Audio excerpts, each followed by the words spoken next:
Welcome to Bible at the Bay. Here we are in Honesdale, Pennsylvania with our special guest, Rabbi Dr. Jeffrey Kobrin, head of school at North Shore Hebrew Academy in Great Neck, New York.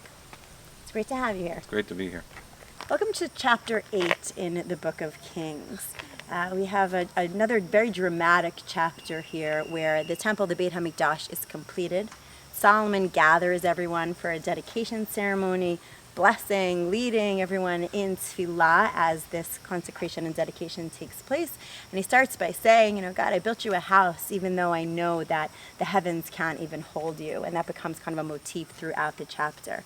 But I want to focus on one interesting theme. There are a lot of interesting themes, but one interesting theme, which is in the tefillah and in the discussion, Solomon actually says that this is not just a place for Jews. The idea is that the temple actually should be a universal location and should be a place where everybody can kind of get what they need and recognize that ultimately it's coming from God. And I want to think about that theme a little bit as we have this contextualized within the Israelites, but yet the temple is being an access point for so many different people in some conception. I think the temple, Solomon says the temple's for God, but it's really for the people.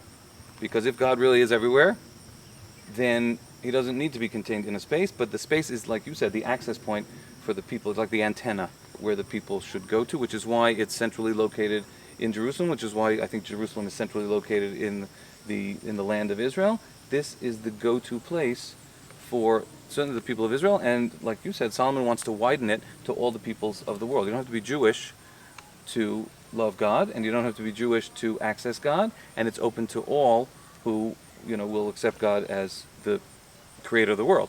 And it's interesting, there isn't even a discussion in this whole chapter about korbanot, about sacrifice. That doesn't enter into the tefillah in a main kind of way. There's the sense of, there's the access points and also the sacred space. And those two things kind of have to be held together because in some ways they're at odds with one another. But that's what really, I think, captivates us about the temple, is that it plays those different roles at different times for different people. For sure. There is a point at the end, though, after the speech and after all that, he does sacrifice. He does, and it's a massive amount. 120,000 animals are brought, and another 5,000 of this or 2,000. So you have to do the sacrificing piece, which is there, but that's only, like you're saying, that's after the fact. That's like to check the box. But the main point of this building, of this space, is for a space that people to come into and connect to God, and that's a big deal. It is. Thank you. Thank you.